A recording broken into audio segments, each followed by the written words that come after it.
for those that are here right now, I know there's a few more coming on, but I want to respect everybody's time and keep this to an hour. As we have been spending time apart from each other, we're still having these conversations, and we keep getting sort of the same theme from everybody, which is, gosh, what is this we're feeling? Mo was telling me about a conversation that he was having with a couple of his friends where everybody just exhaled so deeply. So the point of tonight is, Phil is kind of like a Jedi when it comes to this kind of thing. So we kind of need just somebody to, I don't know, Phil, I don't want to have a whole lot of pressure on you at all, especially through a camera, but our church family, one of the gifts that I wanted to give them is, as heavy as this season has been for me, the work that I did with you and Schulte over the years has actually given me some equipment. It's still been a heavy season, but I've had some tools that I've had to deal with. To deal with this.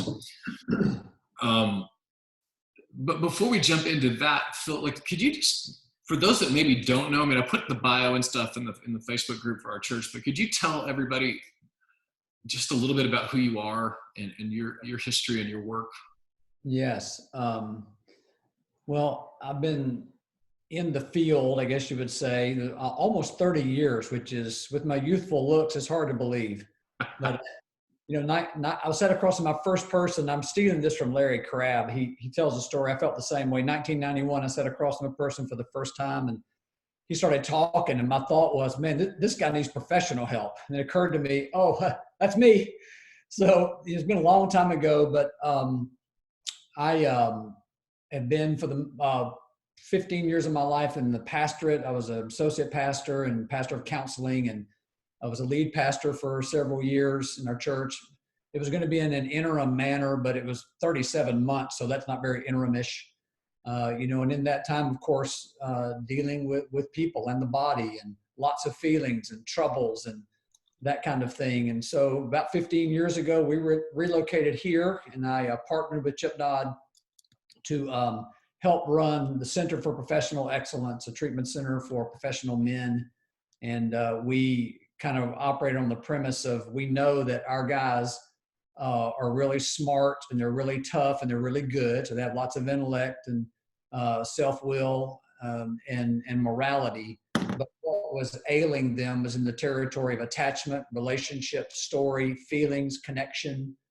And that these men who were very high functioning, had tons of horsepower in all kinds of areas, were really lacking in the emotional, relational area. And so we've gone to work for a lot of years, working with a lot of guys, including pastors.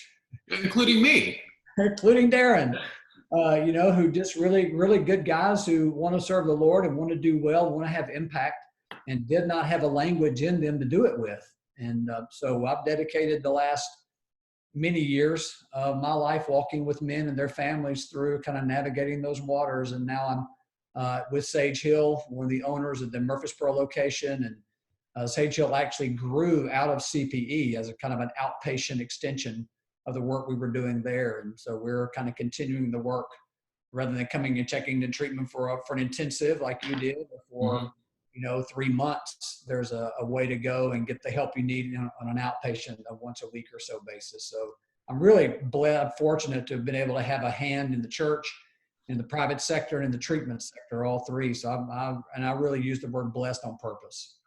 Yeah, it's one of the things I love about you and Schulte as well. You guys, have been pastors. You still serve as an elder in the church, and so for me, it was helpful just because you guys had not only language around what we were dealing with, but you've got experience with where it was being dealt with that. And it was one of the things that I thought, as I was thinking for our church family, what would be the gift that we could give them? And honestly, someone with a pastoral shepherd background kind of help them walk through some of this. And you were the perfect guy for that. For those that don't know, Phil has spent some time with our staff, doing offsites, doing time with our missionaries during our mission summit. And it's been a huge blessing for for that. And as we're heading into this, like this week, things are changing, shifting, the uncertainty's here, but we're still kind of in the uncertain. And so I was hoping that we could get some tools for this. Like, what are the tools if I was going to build a deck, I'm going to need a hammer, I'm going to need a saw, I'm going to, a drill to navigate these waters. What would we need? And the first one that I thought, because it's the tool that you guys gave me, was feelings, right? Yeah. Like, which is hilarious that is an actual tool. I remember sitting in the room the first time, and then that the little feelings chart on the floor, and going, you saying like, well, how do you feel? I'm like, I don't know. Yeah. I'd always thought of feelings were those things that you're supposed to overcome or defeat, or So it was about this is probably why it was good that I spent a week there, because it took about a week to navigate through that. But the voice of the heart, like that, like what is that as a tool for us? And that isn't just for a pandemic. That's like for any day of the week, any time. Yes. Yeah. Well, that's a deep end of the pool, but it's the necessary one. We unfortunately for many years in the church did exactly what you're talking about. We viewed feelings as that's something I got to get over in order to get to the real stuff. And we really have missed a huge chunk of how we're made, how God has made us. And just a simple illustration, if you look at the Bible, Genesis through Revelation, we have 2 chapters in the beginning of that book that describe a world where there's no pain and no anguish and no sadness and no anything like that. And then at the end, depending on your eschatology, we have 1 or 2 chapters at the end where that happens. But all those pages in between, man, that's just heartache and struggle and war and strife and lust and hatred. And so God has graced us with a language internally for me to talk to my friend Darren from a heart level about my experience living in a place like this, because this place is too big and too ugly and too mean in so many ways to let it just be my preferences. Because if I don't have a feelings EQ like IQ, if I don't have a feelings EQ, I'm relegated to having to figure out how to manage life rather than being able to live in it. I mean, in honest to goodness, like that was like, I can think of a handful of moments over my lifetime where something happened where it was like it like shifted the earth under my feet. And learning that like how I felt about something wasn't what was wrong with me, but it was what was right. It was like mind blowing to me. Yes. And I think that well, maybe I should just ask you, like, when you see the protests going on, when you see maybe, like, think of like a soccer mom, or of course we have all kinds of moms and dads, whatever, like in the parking lot of a grocery store, and that feeling of fear, and like, what are the feelings that you think are really driving us around what's happening in our country right now? I think there are 3. The third one is going to be tricky to talk about. You'll know, and people familiar with it will know it's tricky. But I think the first one is obviously fear. And God's given us this heart inside of us to say, you know what, you do live in a dangerous world, and you need a feeling called fear to recognize when danger's nearby. Like we all parents intuitively desire our children to have a fear of wild animals, traffic, strangers. I mean, we want our children to experience healthy fear so they can be wise. And so, I've heard Chip and others say that, millions of times, like, who in the world wants to fly with a fearless pilot? Right. I want that pilot to check at the engine, check the brakes, check the fuel. Like, I don't want him to be fearless. The old saying, there are old pilots and bold pilots, but there are no old, bold pilots. Fearless. I've never heard that before. So, it's like we need fear for us to be able to pay attention to the world we're living in, to stay safe and to make wise choices. So obviously we're afraid because there's a thing that we can't even see it. We have pictures of it, but you can't see a coronavirus molecule. This tiny little thing has got us completely upside down. And so it's scary to know that we're that vulnerable. I saw a tweet by Lecrae a couple of weeks ago. He said, this has only lifted the veil of how vulnerable we've always been. Like we live in a very scary place. And so fear obviously is the first one. And we could talk about, kind of the impairments of that, like where fear gets off the rails is in a condition called anxiety. And anxiety is where I attempt to take my fear into my own hands and manage it. So that my body takes over. My heart rate goes up, my temperature goes up, my palms sweat. Sometimes I break out in hives or flush. And my body's saying, Darren, feel fear, cry out for help. The feeling of fear is given to us, so we will cry out. The children of our Father to our Father and to other people. But when we don't do that, won't do it, we end up in high levels of anxiety, and that's gripping the nation. Just think about people. Conventional wisdom says, "Hey, limit your intake of news." Well, they're not saying that. Mental health experts are not saying that because they think you're going to get information overload. They're saying that because your anxiety is going to go out the roof, because you're going to hear 10 reports 10 different ways, most of which say we're all dead within 11 minutes. So my anxiety takes over. I obsess over things. I can't sleep about them. That's anxiety working. So fear is huge.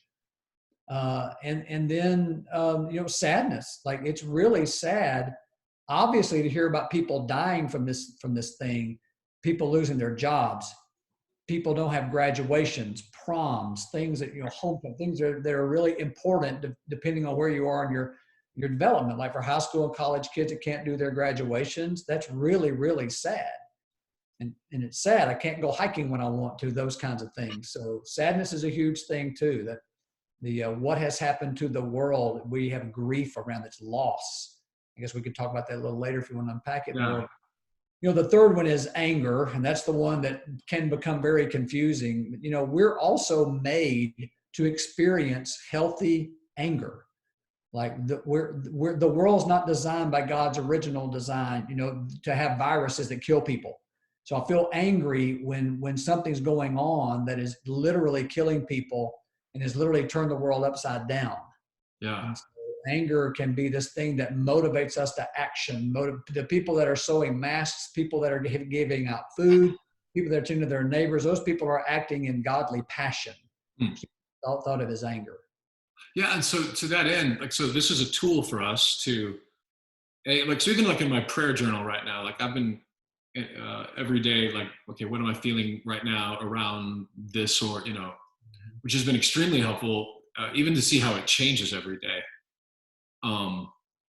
But it's also helpful because as a tool, if we let it take us to the healthy side, like with anger, it takes us to action, to do something. And Conduit is full of a lot of really angry people, apparently, because we're very active in the world. Yeah, anger is the feeling that says I care, and when I care, I get up. Sometimes literally, but I get up and go to work on doing something about what the anger is about. Whether it changes or not, I don't know, but I know I have to go do something with this anger. And for the rest of this, for those that are on right now, we'll drop a link in, but if you just Google voice of the heart, feelings chart, there's actually, those charts are pretty readily available online. Most of the people at Conduit have already read Voice of the Heart, but if you have not read Voice of the Heart, I highly recommend it. It gives you the language that we're talking about right now. And again, the idea that that fear was not something to be overcome, that is not to be ignored. That one of the things that we've noticed a lot of is that in the husbands and wives right now, we're seeing a pattern, which is the wife, and this is generally speaking, of course, is pretty vocal about how she's feeling and the fear and the anxiety. And the husband is like, no, I'm fine, we're all good. Which feels to me a little bit like the husband is just stuffing whatever he's feeling. Yeah. And the wife is just trying to grab hold of whatever it is she's feeling, maybe doesn't have language around it. How would you, in those feelings in a marriage situation right now, how would you advise us to use those tools? Yeah, that is a huge deal. This gets into a conversation about the difference between accuracy and truth. So for instance, in your example, and as you said, it goes both ways, but in your example, the wife is, oh my goodness, get the kids in a dresser drawer to let them come out till this is over. And, really, really just really scared. and vocalizing her fear and her anxiety. And the husband says, it's not that big a deal. It's only affecting a certain amount of population. Statistically speaking, it's only about 1% and all the facts and figures. Well, the husband can, in this case, can be right. He can give accurate data. But what he's not paying attention to in this example is, first of all, what is his wife feeling? She's afraid. And so he can be accurate and say, it's not really statistically killing that many people, or he can join her emotionally and have, this sounds like weird, have passion for her, have anger toward her, passion, like desire to be with her, which means willingness to be in pain with her. Because a lot of times when people are going, no, man, we're good, it's not that big a deal, what they're doing is saying, I'm not getting close to my own fear.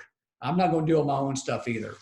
And so for that husband in that scenario to come to her and engage her emotionally and say, hey, let's talk about how scary this is, despite the stats, despite how few people relatively are dying, you're scared. And I know this is a big deal too. So let's talk about this thing with each other. So, accuracy and truth aren't necessarily the same. That's really, really good. Almost as many times that I've spent with you guys, I feel like I've learned what I needed to learn. And now you just literally just taught me something that I had not, because that's what my default is. Statistically speaking, this is absolutely insane. Which is clearly not doing any good to have, because it's anyway. But anyway, thank you for that. So that's good. So to get more of that voice of the heart, but that's at least a tool that you can take with you. And again, whether you're in a pandemic or not, having awareness of and language around those is a huge thing. But the second tool is safe relationships, not just.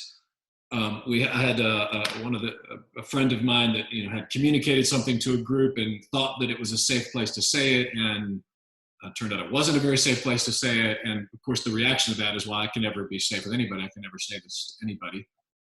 But that said, we're going to be walking into maybe in a couple of weeks inside of small groups, and there's going to be political divides. There's going to be, why are you wearing a mask? Why are you not wearing a mask? Those relationships are coming at us. But what about the relationships that we need in our day-to-day life, again, in a pandemic or not in a pandemic? Yeah. What does that look like? Darren, you I think very intuitively decided to talk about feelings first, because here's what happens. It's really a beautiful handoff. We're dealing with our feelings in a healthy way, in a godly, biblical way, like we've been talking about. It automatically opens us up to our recognition of how needy we are. Feelings create vulnerability. When I'm vulnerable, I'm more aware of what I need than when I'm not vulnerable. The lady in your picture, the lady who's really afraid, she's more aware of her vulnerability and neediness than the husband going, man, it's 0.1%, we're good. So feelings done well or handled well open us up to needs. And so what you're describing, you've already said the word.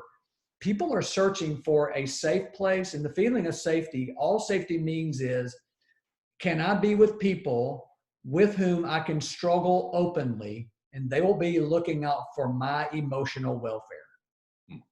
When I sit in a small group, and my wife and I lead a small group at our church too, and with some co-leaders, and we're doing Zoom on ours too, and the time's coming pretty quick. We're going to sit in the same room, and coming from a lot of different angles in life and all kinds of other politically and otherwise. And it's what do we need to do when we get together again? We need to allow ourselves to experience how scary it is, to let everybody else in the room have their individual experience of what's going on.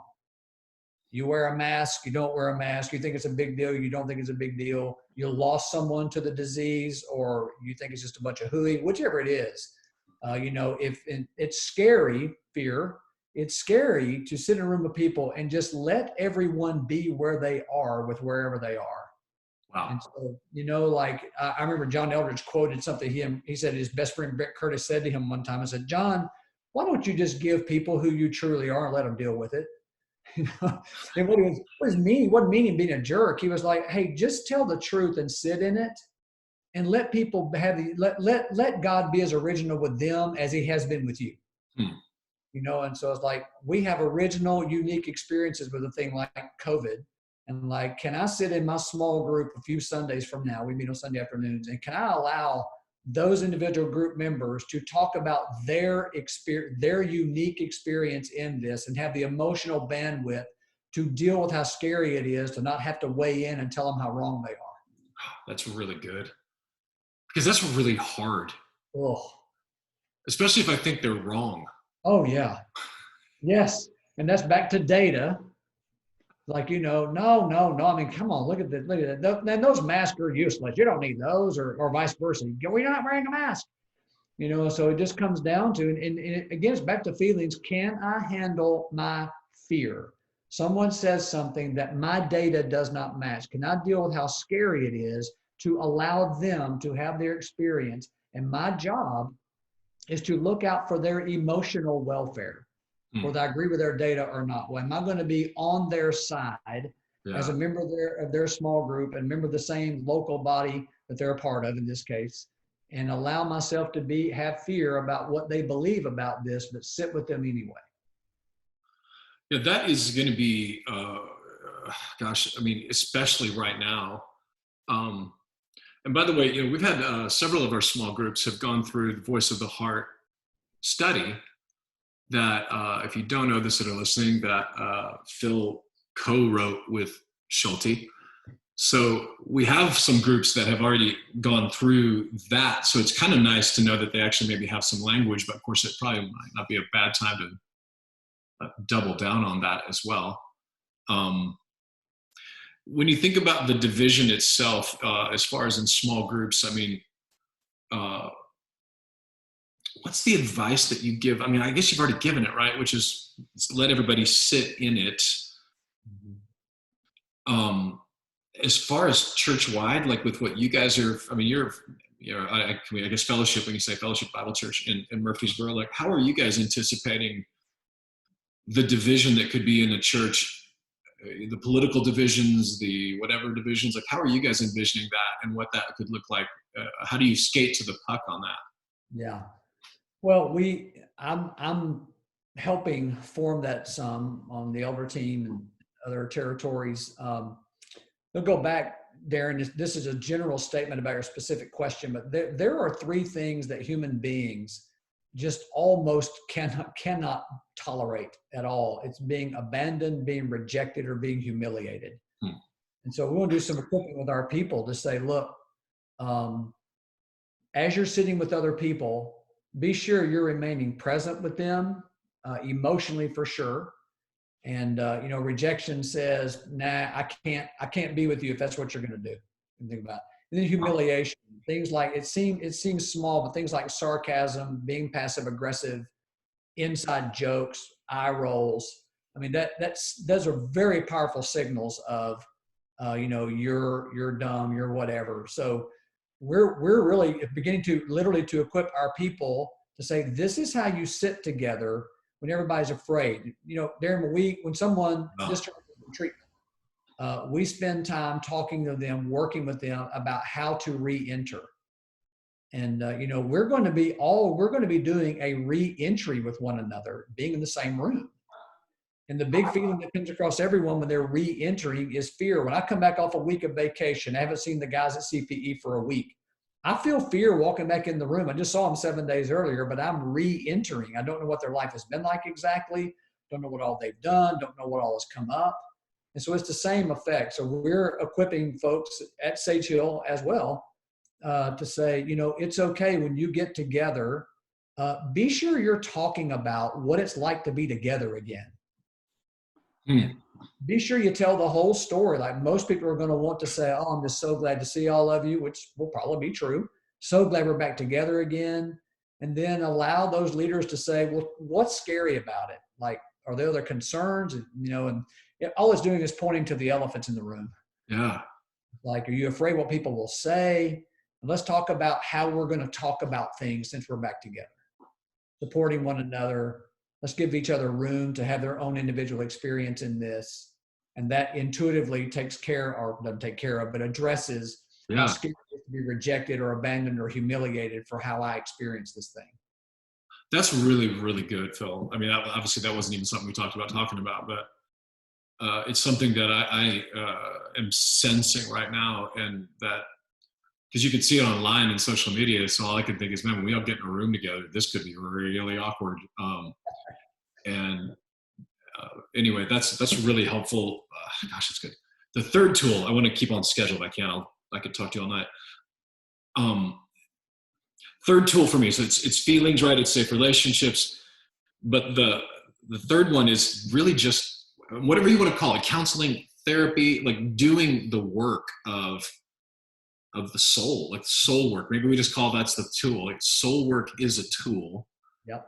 And it's funny coming from a Christian background. Of course, I just thought if you just rebuked it or memorized enough scriptures, that it would be just awesome. Me too. Yeah, until it wasn't. And then of course realizing that the Bible has so much to say about our soul. And even the idea, if you're listening right now thinking, well, is counseling biblical? I mean, isn't appendicitis biblical, really? I mean, we're just working on a different organ in us. And that said, like what I would suppose someone listening right now, we have people that have done lots of work, people that maybe dipped their toe in it, and then somebody, maybe it's like me 5 years ago, however many years ago, where I don't even know where to start. Like, I don't know who to call. I'm Googling stuff. Like, I don't know if you guys know this. It's hard to find you. Like, if you're like someone like on the outside, it's not like whatever. I've cut my arm. I go to the ER to get stitches. I kind of know the rules. Yeah. But you guys are kind of like how do you find it? Where do we go? Like, is it possible to answer that in one sitting? Yeah, I want to double back on something to get to that actually. Yeah. One thing that counseling therapy does is therapy reminds me of my humanness and takes me back to my humanness. Like I'm really needy. And I want to kind of bridge between the small group thing and what you're asking about with therapy too. What we're really searching for in a small group setting for people to be safe is a thing called humility. And, humility is that thing like, man, I'm going to try really hard to be humble, which is so prideful to say. So it immediately works against it. But humility is, if people can remember 3 words, humility comes really in 3 phases. The first phase is to be conscious of other people. And so getting back together in small groups is going to be, okay, I need to be reminded to be conscious. There are other people in this space with me now, literally and emotionally. And from the consciousness of that comes a thing called a conscience. Like I have a conscience, I don't want to cause harm. And that creates the ability for me to have a thing called empathy, to walk in someone else's shoes. And so that, and that skill or that way of living can be lost because we're competitive and we're scared and we're full of anxiety or rage or other things. So that gets lost. And so how do I be reminded of that? So the 2-pronged question. One is therapy. What therapy does is it allows you to honor your own life and honor your own neediness, to go sit with somebody who's given their life to helping a person find their own consciousness of self, the self that God made, develop that conscience to say, how have I caused harm coming from my story? And then if I can have empathy for the story I come from, this creation of God here, I can have empathy out here too. So the process of therapy, it seems like it's self-serving or selfish.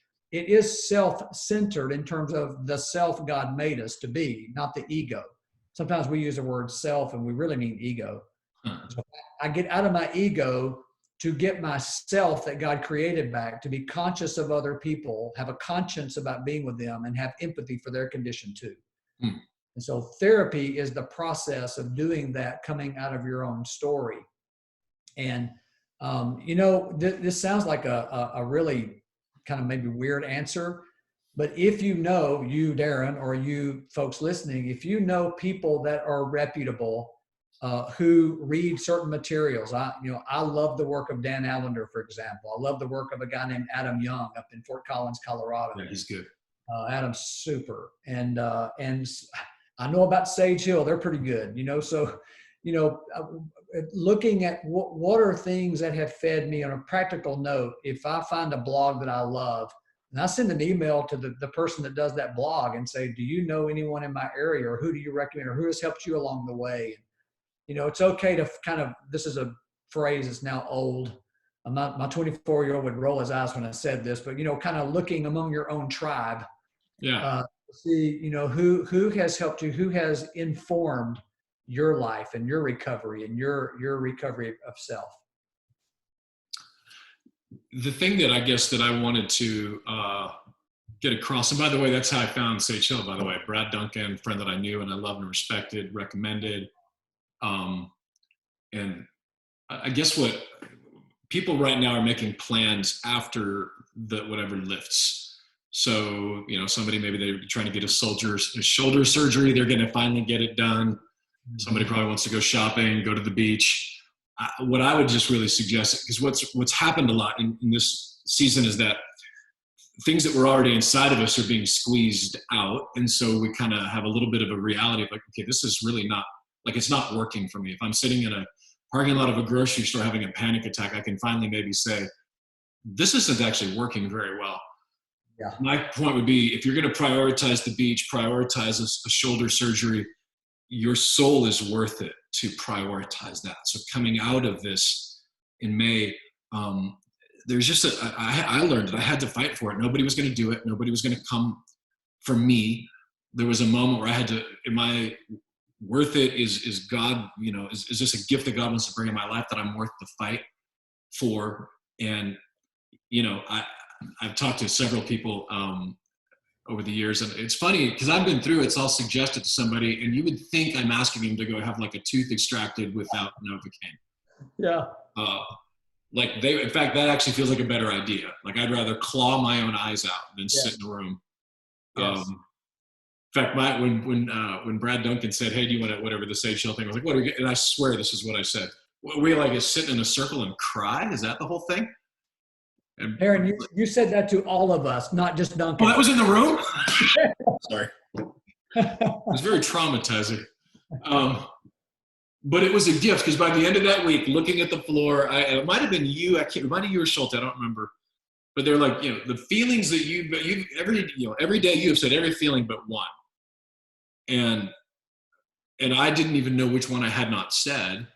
But the point being that it's the one that the reason you don't know it is because you're so used to it that you don't even know it anymore. And it was lonely. Yeah. Which for me was like, are you freaking kidding me? I'm surrounded by people. Like, I have no more time for any more people. And it was the point being, that whole week, if I just walked away with that one gift, it was a gift that I would have never gotten if I wouldn't have taken the time and the effort for it. Yeah. So for those that are here and that are going to listen to it later on the podcast, follow Phil's advice as far as finding somebody. But yeah, I mean, I don't make a dime off of this, but Sage Hill has been great for myself, for my family. And Phil, we'll put your information in there as well, so if they want to reach out that way. Right. The fourth tool in this, it's funny because we were just talking about facts, truth versus accuracy, facts versus accuracy. But there's something about just being able to say, okay, this is actually what's true. And the tool, I would say, would be like an inventory of truth. In the Christian world, it's almost the opposite of that, which is, well, we don't have to be afraid of any of this. We don't have to, Jesus is my healer. Things that are true biblically, but they're not really using it for biblical. It's a numbing of this pain so that I could ignore the reality that's in front of me. And the Bible does say whatever things are lovely, whatever things are of a good report. So again, my background would say if it's not positive, if it's not exciting, then we don't want to think about it. But he also says whatever things are true. Think on these things. So the inventory of truth in our lives, like we talked about a little bit, what's happening with the moms and with school, that this is true. We're losing the senior year for kids. Like, can you talk to that a little bit? Yeah, there's such a fundamental. I had a professor in grad school who said to me, "Phil, where you're going to mess up is you're going to forget the fundamentals." So your question, this territory we're talking about, this is so fundamental, but so easy to forget. And one is just name specifically what the loss is. You know, some people will say, you know, for me, what I look forward to in graduation, I was in my fourth high school by my senior year. Hmm. And my graduation was all about finishing the endurance contest of the 4 years of terror, of not knowing anybody the first of the year. And like, so my graduation ceremony was literally like, I remember sitting there as an 18-year-old kid on a football field, about to walk up and get my high school diploma. I remember thinking, I'm so glad that I'm doing this in a ceremony, because I did it. 4 different states, 4 years. And and for other kids, it'll be, you know, they need the ritual of saying goodbye to kids they've been in school with since kindergarten. And, you know, and some lose a sports season or band. And so whatever the thing is, and even the things around the ceremonies, like to name as specifically as possible what it named the loss, and what is sad to you about losing this, whatever it may be. I don't get to go to the prom. What's sad to you about not going to the prom? All the pageantry and the photographs. I want to be able to look at I want to show my children my prom pictures. I mean, who knows what people are going to say, but it's so important as we engage our children and each other, adults in this, that we're allowing allowing room for people to name specifically what the loss is. Hmm. Like, you know, even and in the pandemic, like what specifically, my wife is an accountant and she's an introvert. And so she's not grieving, not being out and about every single day with 1,000 people around. Hmm. And extroverts are grieving like crazy over that. Yeah. You know, and so people have, again, back to that unique experience. It's just so important as we're grieving and inventorying these things. We're just talking about, even if it seems embarrassing or trivial, we talk about the things that our shame tells us is trivial, but we talk about them anyway because they matter. Yeah, so that's interesting, because one of the things I've actually heard multiple times, because you mentioned that around shame, is I shouldn't even complain because at least I have a job, or I shouldn't even complain because at least I have a house. And there's almost like I'm not allowed to even admit the truth because I feel shame because I have it better. I'm comparing my tragedy to someone else's. You know, and Darren, when we say that, it's such an egotistical statement, because what we're saying is, I get to decide my value to God. Wow. You know, it's like God. I had a friend that said to me, because I was saying my son was a baseball player through high school and he was in a bad slump, and you know, and I was saying to this friend of mine, like, well, you know, it's only a game. Like, I don't know that God's really invested in a single high school baseball player, you know, striking out too much or whatever. And my friend said to me, he said, well, wait a minute. He said, my son's name is Luke. He said, is baseball important to Luke? I said, oh, kid loves the game. Is Luke important to God? Yes. Then I think probably Luke in his baseball is probably important to God. And so Luke has a right to grieve a batting slump. Is he starving to death in a third world country? No, he is not. He is in a batting slump. And so, you know, it's like, yeah, comparatively, in terms of human comparison, but we're making we're putting a human template on God to suggest that God cares more about some things than he does others. God cares. God is love. And so he's given us each a course. He has said, you're going to have your feelings about your course. And sometimes it's going to be striking out, and sometimes it'll be losing your job. And I love you the same, and I give you the same freedom to grieve your losses no matter what they are. I'm not ranking those. You can, but I'm not. That's actually really helpful, even for me, because I feel uh, there are so many pastors that are different situations and different, and so I've even felt like, golly, I'm really just super grateful, but you know, but I'm afraid to admit that, you know, how bad this is and how scary it is for me, because I mean, we've got a building, we don't have a giant mortgage hanging over our head, we don't have all these things that others do, and so I feel kind of that guilt. I've never categorized it that way before, though, where I'm actually, because I'm doing that I'm assigning my worth to God. It is quite arrogant when you think about it. It really is. And it seems not that way and seems nice. And because once again, here are the facts. A high school kid in a country, or this one for that matter, starving, that is a worse human condition than a kid at Siegel High School striking out more than he wants to strike out. Factually, absolutely. And somehow or another, in the economy of God, God loves this child, high school kid over here in this condition, and he loves my kid who's striking out a lot. Hmm. And it's the same to him because he created both of them. Yeah. He grieves over starvation, and he grieves over God loves us and gives us individual experiences. And I've had the same thought. Like my wife said to me the other day, she said, "You're one of the few people, your life has changed almost zero. At the same time, do the same thing. You're around people all the time. Like it's the weirdest thing." And I've had the thought, like I've got a job and steady income, and my big change is, I'm seeing people virtually like this in one part of my work. And I was sitting in my office the other day, and the internet went down, and I'm like, man, I got the worst life in the world. You kidding me? My internet, and they go, whoa, wait a minute. So, it goes both ways. I can become so full of self-pity, frozen grief, that I don't move into the true grief. I experience self-pity and believe myself to be so much worse than everybody else. So it goes both ways. And that's a good point, right? Because if it's truth, right? Which means it's not worse than it is, but it's also not better than it is. Someone told me once that humility, the biblical definition of humility is you just believe the truth about yourself. Amen.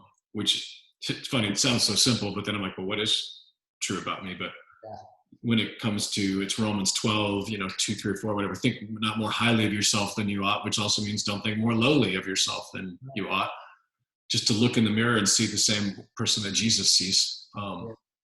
So the last one on the toolkit here, it's almost like AA language. It's because it is, which is just admit that I'm powerless, right? Submitting. Conduit, we call it submitting to the chaos. And that comes from when we go to a foreign country and the traffic is bad or whatever. One of the things the one piece of advice I give everybody is submit to the chaos. What I mean by that is every time I say, well, I don't know why they don't just, stop at stoplights. I don't know why they don't just have better, bed sheets, or why they don't. That's bucking against chaos, and it's exhausting. And it's what it really is me wanting control of something I have literally no control over. Yes. And so, whether you call it, admitting you're powerless, whatever, like that's the language that we've been using, is just submit to the chaos. Bible in Romans 12 says, verse 12 it just means being patient in affliction would be the biblical language around it. But that's a tool in the kit for me that's been really helpful, because I find myself this whole time like, man, I wish they would this, and why do they keep lying about that? And what does that look like for in an emotional well-being situation? Yeah, that, I find I've been in recovery a long time, Darren, as you know, and I find amazingly biblical principles, what you just said. We admit, classic first step, admit I'm powerless over, fill in the blank. I'm powerless over, I love your word, chaos. And my life has become unmanageable, which the implication is I've done everything I can to control my life. It's a wreck. I didn't do well. Yeah. It's unmanageable. Nothing is more biblical than admission. That's as biblical as it gets. Blessed are the poor. The first public words out of Jesus' mouth, according to Matthew, the way Matthew organizes it in teaching. Blessed are the poor in spirit, destitute. Blessed are those. They know they cannot make it on their own, and so we, with a mission, add mission, and then the second step comes right after that. I came to believe. That's what we call sanctification. I came to believe that a power, God, I came to believe that God could restore me to sanity, that God is the storehouse where I can be whole again, which is what sanity means, sanus, whole. So I came to believe that through sanctification, through feeling feelings, telling the truth, surrendering the outcome to God, then, letting go and saying, this is too big for me. Tommy Lee Jones said in No Country for Old Men, hey, this thing's ain't got too big for me. I remember that. That was great. So, surrender the chaos is like, I admit that I'm powerless over this chaos. I'm powerless over this pandemic. I'm powerless over losing my job. My boss has that power. I don't have it. And so then I come to believe that God can restore me to my sanity, and often does that through the body. And then I made a decision, and the decision comes through pouring through the cheesecloth of what you said a while ago, what is pure, what is true, what is praiseworthy, what is all those things that Paul talks about. That's the cheesecloth we're pouring this choice through. So like I made a decision to turn the care of my heart over to him. So we feel our feelings in the terms of making the admission. We tell the truth about it when we ask for restoration to wholeness, and we surrender the outcome to him in the third step of turning it over to him. Yeah, which is, to me, has been something I need to do probably 20 times a day. Oh, yeah. Henry Cloud, somebody, actually Steve Moore, who I think is listening tonight, had forwarded me an email from Henry Cloud. And one of the things he was suggesting was to just sit down and literally make a list of the things that I can control, and then make a list of the things that I cannot control. And then literally just how much time am I spending on this list of the things I cannot control, which for me was a little embarrassing, almost 50 years old. And as a pastor, I'm focusing like 99% of my time on stuff I have no control over. Oh, yeah. Yes. But that was, for me, I guess, because it was like, when I say submit to the chaos, it was kind of that, like, I can't control any of this stuff. So here's the things I can, and then give the rest of it to the Lord. Yes. And trust in his sovereignty, or I don't trust in it. Yes. And Darren, we operate everywhere we go. We're in an environment, and most environments, the most common feature of any environment is a thing called people. And so what I spend most of my time trying to control are people. And so that gets back to our conversation earlier about small group time, re-engaging. Like if I can work a first step or surrender to the chaos of being with people again, that's a huge step toward being able to be safe with one another. That's really good. I've got, we've got just over 10 minutes. I'm going to give you a couple of the questions that have come in while we were here. Yeah. One of them is actually from Stephen. And he's saying, what can we do to deal with our loss of connection and have deeper connection after this season of crisis? Yeah. Beautiful question. So he mentioned the word himself, loneliness. And loneliness, we talked about feelings earlier, Darren. And voice of the heart readers, conduits will know this very well, that, loneliness is our signal that we need and desire a relationship, and we're made for it. So there's a gift connected to doing loneliness well, and it's called intimacy.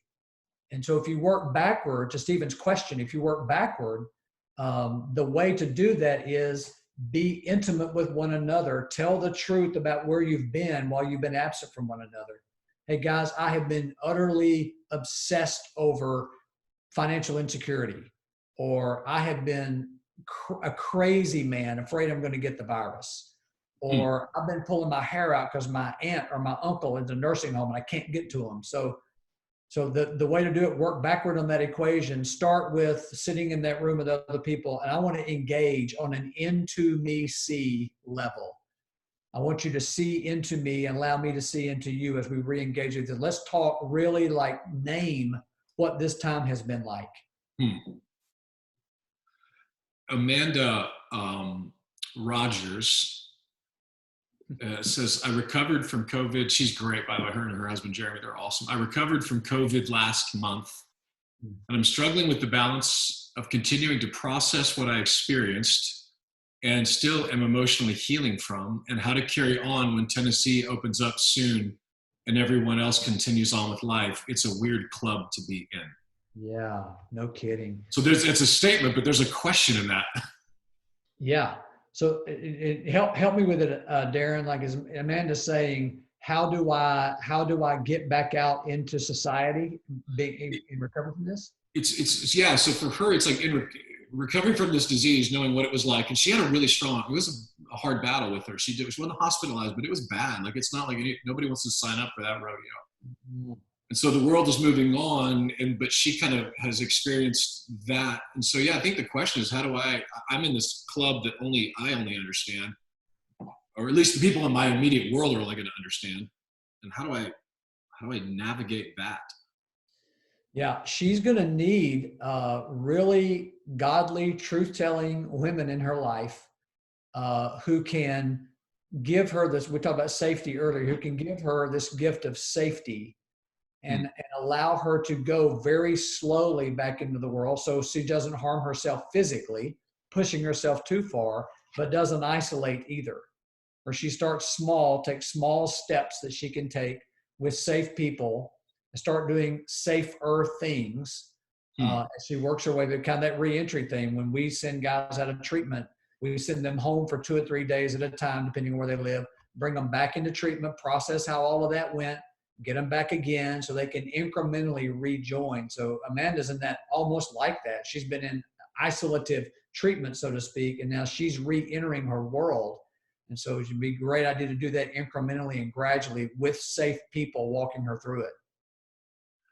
Which is there a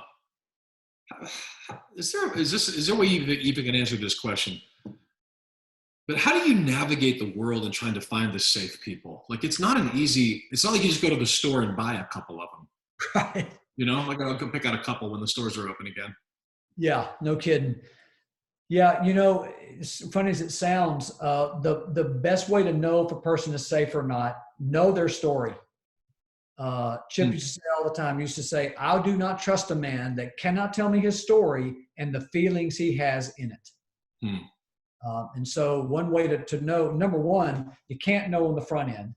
And second, as you get to know someone's story it is enormous. Like where we come from is an enormous molder of what we do today. So if we can, safe people are the people I can sit with across the table from and know them intimately because I know where they come from. That's me and you. Yeah. That's me and Jeff. That's me and Chip. That's me and a lot of people, you and a lot of people, where I don't have to do it just perfectly, to do the feelings perfectly. But if I can bring my story to someone and they handle that story well, and I handle their story well, it increases intimacy. My loneliness goes down. My intimacy increases. And I see over time, listening to healthy fear, I see over time who I can trust and who I can't. It's good. And I would, not that you need to add anything to what you would say wisdom was, but if it doesn't work the first time, keep trying like that. I know that the instinct is, well, I laid it out and I got hurt and I'm never going to do that again.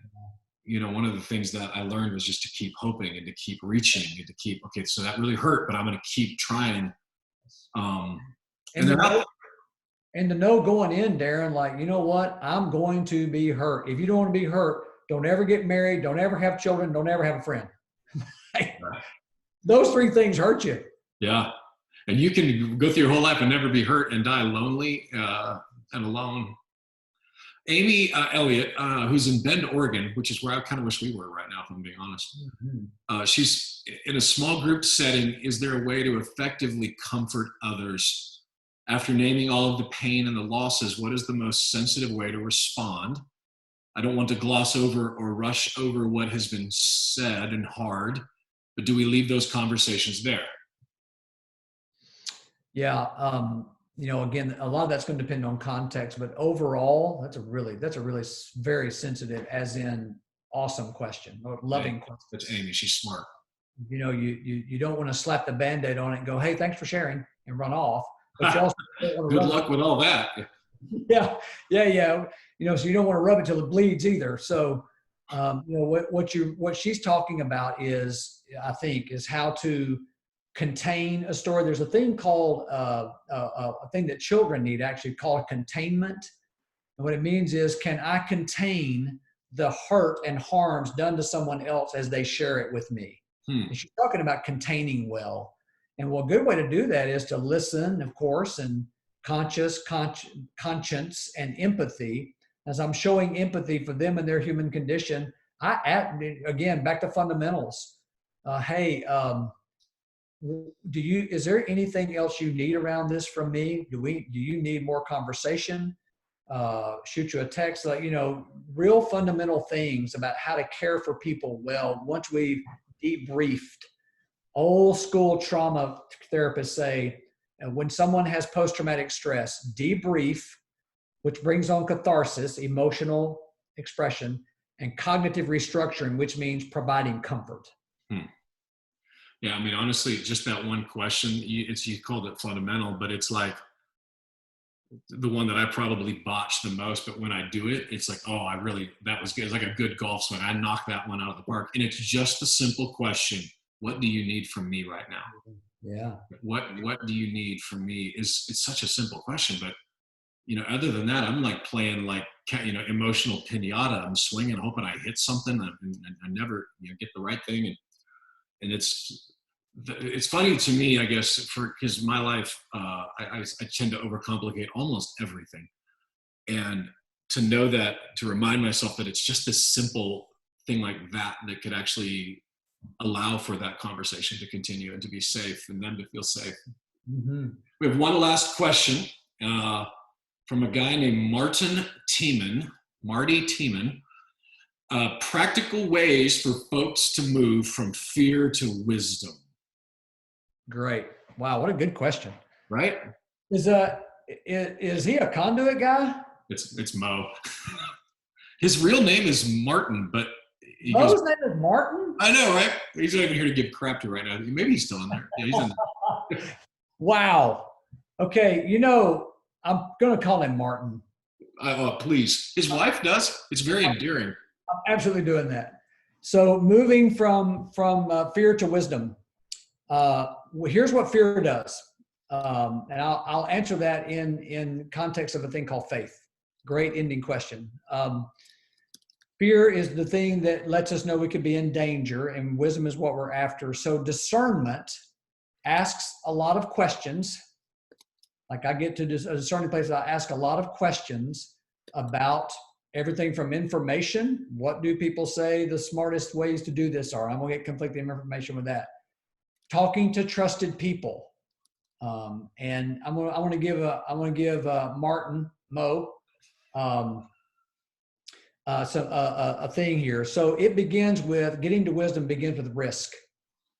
Do I take a risk to ask? Do I take a risk to step out further out of my comfort zone, out of the boat, as Ortberg wrote? I get out of the boat. And then it becomes risk plus memory. I step out, I get accepted. My friend Darren, my friend Mo, my friend whoever, I step out of there and it becomes memory. And then risk plus memory becomes certainty. Not certainty like every single time this works out, but I have a certainty that says I can take a risk, and I can have memory of when people met me in my fear. And I can continue seeking wisdom from people who give me wisdom, because along with wisdom comes the gift of faith as well. So faith ends up being risk, and then risk plus memory, and risk and memory become certainty. Like I know that this is true. Not every single rep has turned out like I wanted it to, but across time, as I've sought to be wise in my fear, I've gotten this gift of faith, which, Hebrews 11:1, substance of things hoped for. That's a picture of passion. It's painful. I hope for this. It's painful. Evidence of things not seen is a thing called vision. So I take risk, and I have a memory of taking the risk and being met by people who love me. I have this certainty called faith that says I can live with passion and vision, live in the pain of waiting and the vision of what I can see and feel that's ahead of me with people that are with me. That's really good, Phil. That's a good thing to land on. I will drop in the content, I'll drop the 5 tools so that you can be reminded of them. We'll have this posted later as well. And to end with, it's funny, in the few years I've been doing this, in fact, we've had a couple of people leave the church over it because they thought I was getting too therapy-ish or whatever, which, I mean, it's fine. I didn't, it is what it is. But the idea that feelings or tool is a huge gift for me and for everyone. The normal obstacle that I hear from people or the objection is, well, you can't go by how you feel. And what they're saying is it's about truth. Like, I feel this is true, or I feel this isn't true. So they're sort of conflating two things together. So most times when someone says, well, I don't feel like this is true, what they're really saying is, I don't like that that's true, and it makes me angry. Yes.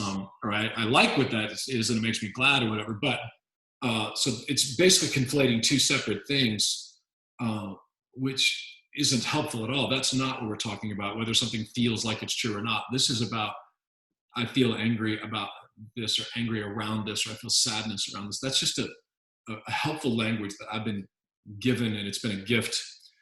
Phil, how can I'll put something in the comments again about how to get a hold of you, but what's the best way to find you online? If someone is saying, like, right now, I really, Sage Hill is actually something would make a lot of sense for me. What would be the first step they would take? You can email me directly, first and last name at sagehillcounseling.com. And it can just come to me. I can get you to someone who fits what you're looking for on our team.